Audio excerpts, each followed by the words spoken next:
Sir, may I come in? Yes, please. Good afternoon, sir. Good afternoon, ma'am. Good afternoon. Sanjeev, please have a seat. Thank you, sir. Sanjeev, can you please introduce yourself? Sir, my name is Sanjeev. I come from Kushinagar district. I have done my graduation in Bachelor of Management Studies from Sri Sukhdev College of Business Studies. Post that, I was working in management consulting in a firm called Boston Consulting Group. And my hobbies include watching stand-up comedy, doing fitness training, and cooking healthy food. Okay.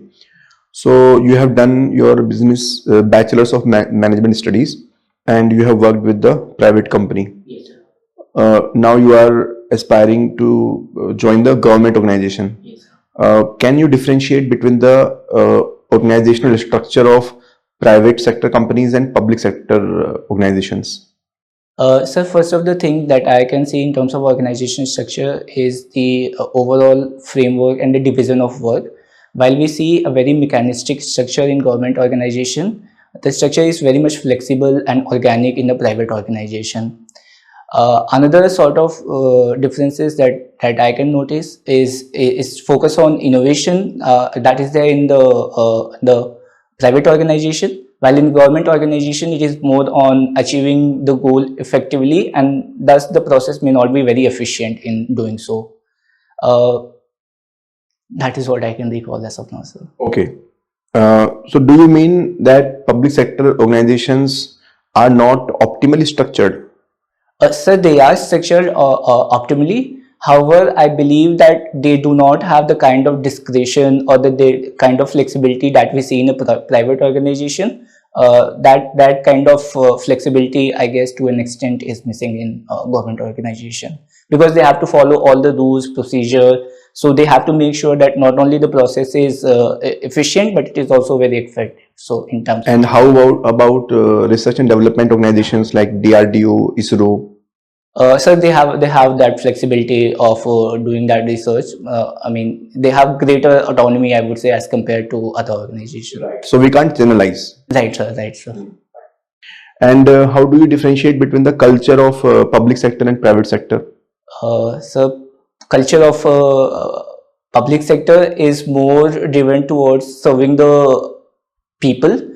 So that may be the culture in terms of the external culture that I am talking about. So people-centric would be the cultural focus of the government organization, while for private organization, it is more of profit maximization.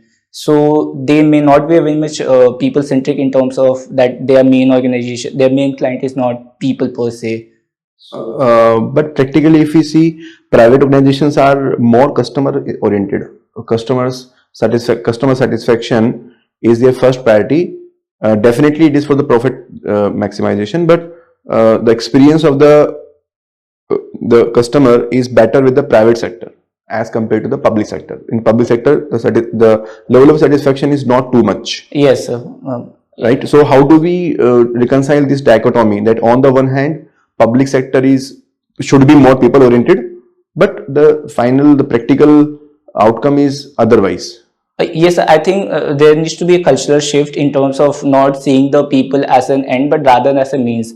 So in terms of understanding that the government organization also strives to achieve the people demand, and that customer focus that we see in the private organization should be there in the government organizations as well. Recently, one stampede has been there in Mahakumbh. Yes, which management principle you can apply to prevent such kind of incidents in the future? Or any concept which you might have studied in your graduation, post-graduation? Sorry, sir, I'm not able to recall currently. So you belong to the state of Uttar Pradesh. Yes, sir. Can you compare the leadership traits of the Chief Minister of Uttar Pradesh with the leadership traits of Prime Minister of India? Sir, while both of them are very charismatic and transformative leaders, and they do have their certain area of expertise and influence. However, in terms of one of the things that I can notice in terms of the differences is the Chief Minister of Uttar Pradesh is heavily dependent or is mostly focused upon promoting the religious tourism of the state. He's also focused on developing the infrastructure of the state, But other aspect as well. On the other hand, Prime Minister of India, he's having a holistic picture of the entire nation. So he's promoting everything not only in India but on a global scale as well, like representing India at international forums. So those are the things that I can think of. How do you see the impact of Trump's re-election on the India's external sector? I mean, on India's business with the rest of the world. Yes, sir. So first of all, on the economic front, since he has said that he is going to import tariff, and USA being the largest export destination for India, so we might see a slowdown in terms of the trade that India has with the US. So that is there on the economic front. On people to people front, since he has imposed strict immigration policy, so what we can see is the issue of H-1B visa and less number of labor mobility that we used to see earlier between India and US. So that might be hampered.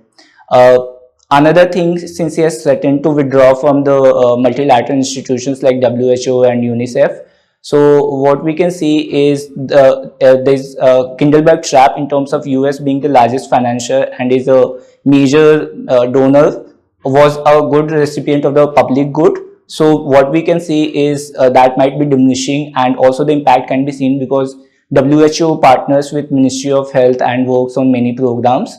So that might see a reduction and cut in our country. What is the difference between management and administration? Okay, sir. So while management is common to both public and private organization, administration is mostly what we see in the uh, public organization per se. Uh, Which one is more broader? so I would say management. Don't you think management is the baby of administration? Can management is the baby of administration. First, administration came and then management came. Okay, sir. I'll read about it. Okay. Can you list down some of the human resource management policies of the government of India in the recent few years? Yes, sir. So one of the things that I can think of is the appraisal system. The government has implemented 360-degree appraisal system. So they want to do the holistic assessment of all the employees. Another thing that we see is in terms of promoting the accountability and transparency. There is program of Sparrow, there is program of probability. So they want to inculcate the transparent and accountable behavior in such organization. Third thing I would say is what we are seeing is the biometric being put in some of the government organizations. So very much focused on ensuring that the people come on time and do their work. So these are the three things that I can think of. Okay. What is your opinion on the lateral entry system which government introduced?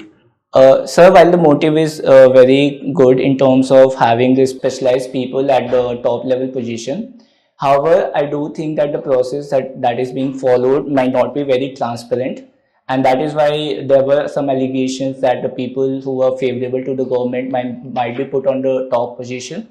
Also, sir, there was a research like only 33% of the secretaries are from IAS as of now.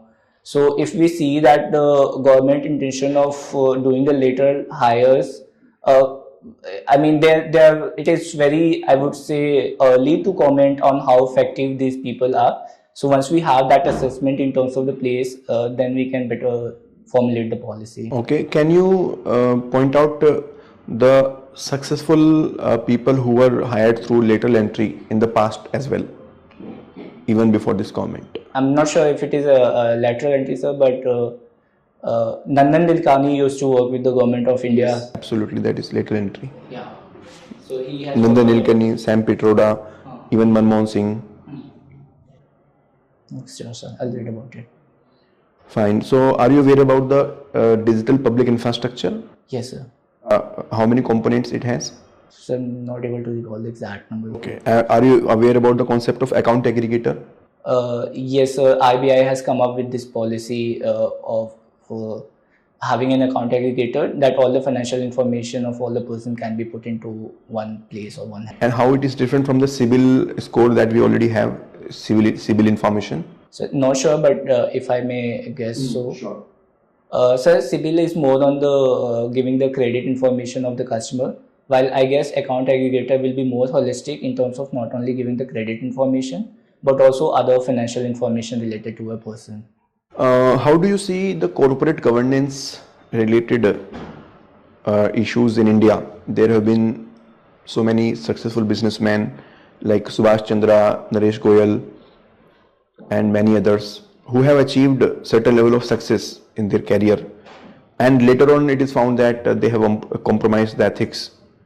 So how do you see like what is missing in all these kind of people? Definitely ethical behavior is missing, but how, why so? Sir, firstly, from a administrative point of view, I would say the corporate governance mechanism that we have, the implementation is not as strong as it is intended in the Companies Act or as it is intended by the SEBI regulation clause 49. So that is why they find loophole in this administrative mechanism, since there is not such huge penalties as well. So they find a way about to go about this. And also in terms of the excessive focus on the profit, I would say is the main reason for this grade that we are seeing in very highly successful people.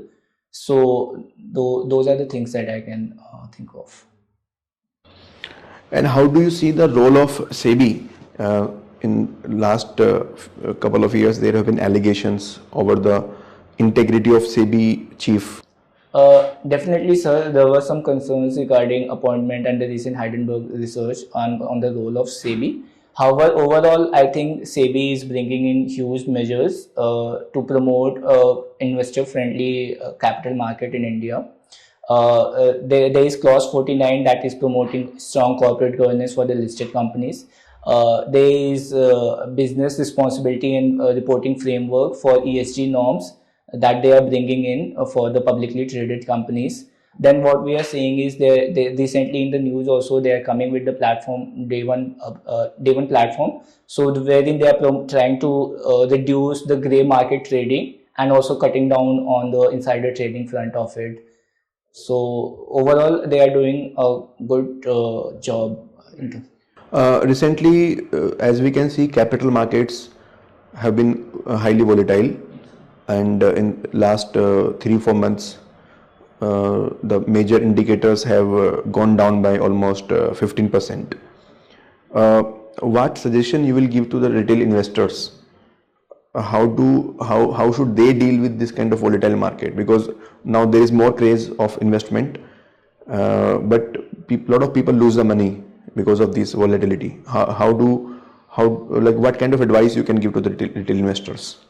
So first of all, I would say that instead of going for the short-term gains, I would rather suggest them to go for the fundamental analysis of a company, and they should rather have this long-term thing in their mind, as we see from leading investors like Warren Buffett, who have been advocating that people should go more for the fundamental analysis of a company rather than going by the market sentiment.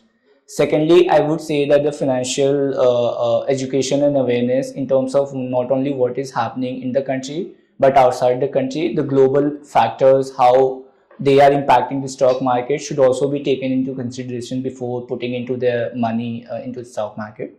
Thirdly, I would say, sir, diversification in terms of they should not be only reliant on the stock market but rather diversify their investment into mutual funds or exchange traded funds or gold or any other financial instruments which they might prefer. So that could go. Nowadays, we can see uh, religious, as you also pointed out, that Chief Minister of Uttar Pradesh is promoting religious tourism. The religious events or religious places are being used more for political advantage. So, do you agree with this statement? So while that might appear so, but on the other hand, we need to understand that these culture places had their significance even before even earlier as well. So if what we are seeing is the renewed focus of the government on the promoting cultural aspect of it, but it would be very difficult to associate both of them. I think they are trying to promote tourism in every aspect, in every corner of the country. So that is Suppose you are made the administrative head of an event as big as Mahakumbh, and in this kind of event you have to work so many number of hours, right? You have limited manpower, and things are going to be very difficult, right? So how will you motivate your juniors, those people who are deployed to work with you? There is no extra financial incentive. There is nothing, like no visible benefit they can see, and they have to work day and night. They are under a lot of stress. So what steps you will take to manage the situation? first of all would be lead by example in terms of showcasing my juniors by putting myself in the field, going extra mile and extra front, so that they have an inspiration that they can look forward to. Secondly, sir, since it is a public service, so I would rather inspire them that we have a broader responsibility towards the public. And even though this might seem a lot of work stress and all these things, but we have to bear this in mind that it is for the larger good of the public, and we have to deliver on our duties. So that could be there. And thirdly, sir, we can incentivize them if let's say if it is for the big event like Mahakumbh, or let's say any other religious gathering. So we can tell them that the extra hours that we are willing to put off as of now, we might later on give you some break or give you some time off once these events are over. Recently, in the financial markets, we saw a lot of intraday trading by retail investors. SEBI took some steps to curb that. Do you remember what steps SEBI took for that? Not exactly, but especially this was happening in futures and options market. So they reduced the weekly expiration of the bank nifty to, I guess, a month or so. Any other step? Not able to recall now. Okay, fine. Hedge funds, what are their strategies to increase the investment portfolio? Ma'am, hedge funds primarily try to go for the arbitrage opportunity to make money. So they might be interest rate differential in between the countries. So they try to make money out of that. Then there is currency fluctuations as well. So they make money from that as well. So in terms of, the overall profit that they are gathering is from a diversified set of investment strategies that they are following. What about market manipulation by hedge funds? Yes, ma'am, they do so, but in my personal opinion, they might not be so big that it might impact the market very severely, but certainly they do so. Are you aware of the GameStop scandal in America? No, ma'am, I'm not sure. Okay, fine. What is the size of corporate bond market in India? I'm not able to recall the exact number. Okay. What do you think more debt is going towards the corporate bond market or state development loans? Ma'am, I'm not sure, but if I have to take a guess, I would say that it is going more towards the state development loans. Because what we are seeing is the reduction in the capex from the private sector, so that would be the reason that they might not be going for it. Okay. Do you know about how much corporate bond market is growing every year on year growth? No, ma'am, but it is very underdeveloped in India. That is. What step government is taking for this? I'll have to read about it. Okay. Your hobby is watching stand-up comedy. Yes, ma'am. Recently, there was one stand-up comic, Harsh Gujral. Yes, ma'am. He popularized the word Russian, and it was used very derogatory for Russian women. How can we curb these things? Because it portrayed India in a very derogatory light. So how can we curb these things? Ma'am, while I certainly respect freedom of speech and expression and everyone is entitled to, but we have to consider the overall broader social morality of what comment we are making, especially for a public figure like stand-up comedian. I think they should be rather more diligent in terms of the jokes that they are producing. So it should not be commercialized to such an extent that we are sort of lowering the dignity of any particular individual or any particular race or community per se. Okay. Do you think it is the lack of creativity that people are made to laugh at the expense of someone's respect and honor? Ma'am, while it may appear so, certainly, ma'am, because there are better jokes or stand-up comedy. I mean, comedy as such is so wise that we do not have to stoop to such a level that we have to pass these derogatory comments to make laugh about it, and more creativity and innovation and rather good jokes can be certainly made without going this low. Okay. What do you think about roast as a form of comedy? Ma'am, while it is very popular in societies or countries like USA, this might be gaining. This might not be so true for a country like India, because we have the sensitivities of various, since we are a very multicultural and multi-religious society. So those per se may not appeal to all the people, especially that given the sensitivities of the different religions. So Okay. In US, we see a trend that so many Jewish people are stand-up comics. Why so? Can you decipher any particular reason for that? no, ma'am, not sure. Not sure. I will have to read about it, ma'am. Okay. Okay. Sir, should I bring my notes? You want to write? Yes. You need paper? I have it. I can bring हाँ, it. you can bring please. First question, मैं question wise आपको दे रहा हूँ. Public versus private में आप थोड़ा वहाँ पर view थोड़ा सा आपका rigid लगा. हाँ सर, मेरे को So you can say depends on the nature of organization, but largely definitely because public organizations are supposed to follow the rules and regulations. They are bound by the larger constitutional obligations as well as public policy aspect. So that's why they may have to follow the bureaucratic structure largely in day-to-day functioning as compared to private sector. And but it depends from organization to organization. Same organization in different situations they follow different structure. Like military in the routine operations they follow. They may follow decentralized approach, but in crisis situation they follow centralized approach. ठीक है. तो इस तरह से answer को थोड़ा सा comprehensive बना सकते हैं. ठीक है सर. कल्चर को लेकर के आपने क्या आंसर दिया था regarding the culture? I forgot.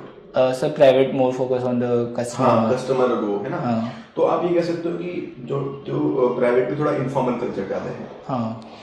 इनफॉर्मेलिटी है, फ्लेक्सिबिलिटी थोड़ा ज़्यादा है, और पब्लिक ऑर्गेनाइजेशंस में फॉर्मल और हल्का सा रिजिडिटी कंपैरेटिवली है ना. And it's for the like because of the nature of work they do. It's not wrong और इट्स नॉट बैड. और जहाँ तक ये बात है कि पब्लिक पीपल ओरिएंटेड, तो ये कल्चर का पार्ट नहीं है, ये तो गोल्स वाली बात होगी. Goals of the organization. Then trades जैसे सीएम वर्सेस पीएम, तो आपने उनके फंक्शंस पे चले गए आप. हाँ सर, वो थोड़ा सा मेरे को लगा कि मैं डाइग्रेस कर गया हूँ. वो स्टार्टिंग आपने अच्छी की थी. दोनों ही कैरिज्मेटिक लीडर हैं, लेकिन बाद में आप थोड़ा ट्रेड्स को हाईलाइट कर सकते थे, है ना. डिफरेंशियल फीचर्स बता सकते थे थोड़ा सा और सोच करके. ठीक है. दोनों की लीडरशिप स्टाइल में क्या डिफरेंस है. ठीक है. तो जैसे योगी इज मोर थोड़ा और हार्डकोर है. हाँ. Compare to. पर सर, मतलब ऐसे वर्ड्स बोल सकते हैं? बिल्कुल. ठीक है, दिक्कत है मतलब नॉट नेगेटिव सेंस में थोड़ा सा, लेकिन ना मतलब हार्डकोर वर्ड यूज नहीं करना चाहिए. हालांकि आप कह सकते हो ही इज मोर एग्रेसिव. हाँ. Yes. Yes, can say. Management versus public administration, ये एक बार आप अच्छे से पढ़ लीजिएगा. क्योंकि public administration is the mother of management. Management जो वर्ड है, ये न्यू पब्लिक मैनेजमेंट जो पब्लिक एडमिनिस्ट्रेशन में एक फिलोसफी आई थी, वहाँ से आया था ये. अच्छा. तो management is more about day to day operations. ठीक है. Administration is more about larger policy. ठीक है सर. है ना। और एक तो ये भी तरीका है, और दूसरा तरीका जो आपने बताया था वो भी एक देखने का तरीका है कि public administration is more about public and management is more about the like business. तो एक बार थोड़ा सा इसको अच्छे से स्टडी कर लीजिएगा। ठीक है सर। HRM पॉलिसीज में एक कर्मयोगी आप इंक्लूड कर लीजिएगा। हाँ वो लेटरल एंट्री भी आप इंक्लूड कर लीजिएगा उसमें। और लेटरल एंट्री में आपका व्यू अप्रोच ठीक था, फैक्चुअल इन्फॉर्मेशन मैंने आपको प्रोवाइड करी दी थी। ठीक है सर। तो अच्छा भी मतलब प्रोस्पेक्टिव देना है आपको। हाँ। उसमें बस उनको ये फॉल्ट बताना है कि उन्होंने रिजर्वेशन को थोड़ा रिजर्वेशन प्रिंसिपल्स में उनका एक फॉल्ट था। अदरवाइज तो लेटरल एंट्री की जरूरत है। और लेटरल एंट्री को अगर हम स्ट्रीमलाइन करते हैं तो शॉर्ट टर्म के लिए हम अच्छा वो ला सकते हैं। और फेवरेटिज्म को कंट्रोल करने के लिए कुछ प्रोटोकॉल बना सकते हैं। DPI को पढ़ लेना आप अच्छे से। DPI में 3 कंपोनेंट होते हैं, आधार, अकाउंट एग्रीगेटर और UPI। ये इकोनॉमिक्स का कॉन्सेप्ट है। ठीक है सर। इसको आप अच्छे से कर लीजिएगा। अकाउंट एग्रीगेटर और सिविल में आपने सही डिफरेंशिएट कर दिया, बाद में जब आपने गैस किया था वो ठीक था। और इसके अलावा फाइन, ओवरऑल मतलब ठीक है, आपका अप्रोच ठीक है। You have grip over the fundamentals of the things mostly. हाँ मतलब I have to brush up a lot मतलब। हाँ वो ठीक है, ब्रश अप वाला तो कॉन्सेप्ट डेफिनेटली रहेगा। आपका इंटरव्यू भी शायद मार्च में है ना। हाँ सर। हाँ तो टाइम है आपके पास में, वो सब चीजें थोड़ा आपकी रिफाइन हो जाएंगी। लेकिन बेसिक्स ठीक है मतलब ना। आपका जो कम्युनिकेशन है, जिस तरह से आप इशू को जिस तरह से आप स्टार्ट करते हो आंसरिंग, वे ऑफ आंसरिंग, तो ओवरऑल आपका फंडामेंटल एकदम बेसिक अच्छे हैं। ठीक है सर। बस आपको थोड़ा सा फाइन ट्यून करना है। जो हमने डिस्कस किया था ना 1-to-1 सेशन में, वो हाँ उसको आपने पढ़ा है कि नहीं पढ़ा है? हाँ सर थोड़ा सा पढ़ा है, अभी पूरा नहीं पढ़ा है, पर उस पर थोड़ा काम कर रहे हैं। हाँ तो थोड़ा, क्योंकि ऑप्शनल में अभी मतलब आपको थोड़ा स्पेशलाइजेशन दिखाना पड़ेगा। हाँ मतलब वो क्लैरिटी आनी चाहिए। हाँ वो थोड़े मतलब जो कीवर्ड्स होते हैं, जो टेक्निकल वर्ड्स हैं, वो थोड़ा रिफ्लेक्ट होना चाहिए। मतलब जो क्वेश्चन भी मैंने आपसे पूछे थे यहाँ पर, मैं और बेटर एक्सपेक्ट करूँगा आपसे बीइंग ऑन द ऑप्शनल। ठीक है सर। मतलब कम्युनिकेशन वाइज ठीक है, लेकिन प्रिपरेशन वाइज आपको करना है। ठीक है सर, बिल्कुल। अब मेरे लिए तो ठीक थे आंसर्स। मैंने आपने कैपिटल मार्केट में सर्टिफिकेशन लिखा हुआ है ना, तो सेबी के जो न्यू रूल्स हैं तो उनको थोड़ा एलैबोरेटली प्रिपेयर कर लीजिएगा। लॉट साइज भी बढ़ा दिया है, काफ़ी बड़े बड़े लॉट्स हो गए हैं। Now it is not possible for retail investors. पहले 5,000 में कर लेते थे इन्वेस्ट, अब 75,000 लगेगा। तो it is trying to curb on the volume of the trading by retail investors. Hedge funds का मैंने आपने पूछा, तो आप डाइवर्सिफिकेशन पे चले गए। इतने जेंटल नहीं होते हैं हेज फंड्स, है ना। डाइवर्सिफिकेशन तो कोई भी अपने पोर्टफोलियो में करता ही है for being safer side. Market manipulation किया जाता है तो दे विल पहले स्पेकुलेशन बढ़ाएंगे, रिटेल इन्वेस्टर्स को बुलाएंगे, फिर शॉर्ट सेलिंग कर देंगे। So retail investor will lose all their money. So very big scandal happened in USA।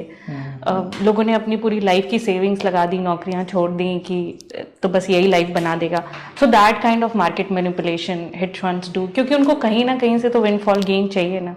हम तो एक्सेप्ट कर सकते हैं, हमें डिफेंड थोड़ी ना करना है हेज फंड्स को। ठीक है। एंड रेस्ट ऑल वो स्टीरियोटाइपिंग वाला जो इशू था रशियंस को लेकर के, your answer was very good.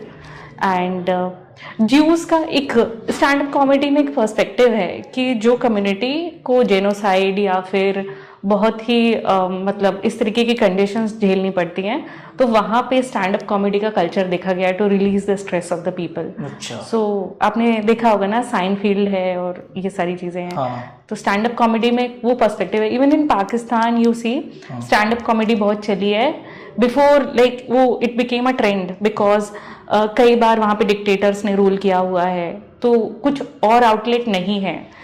तो एक सेफ्टी वॉल्व जैसे स्टैंड अप कॉमेडी जो है वो कम्युनिटी यूज करती है। एक पर्सपेक्टिव है, बट स्टैंड अप कॉमेडी पे तो बहुत डाइवर्स क्वेश्चन बन सकते हैं। तो okay, rest all for me it was fine. अभी आपका मतलब देखिए मार्क्स देना तो वैसे बहुत सब्जेक्टिव चीज है।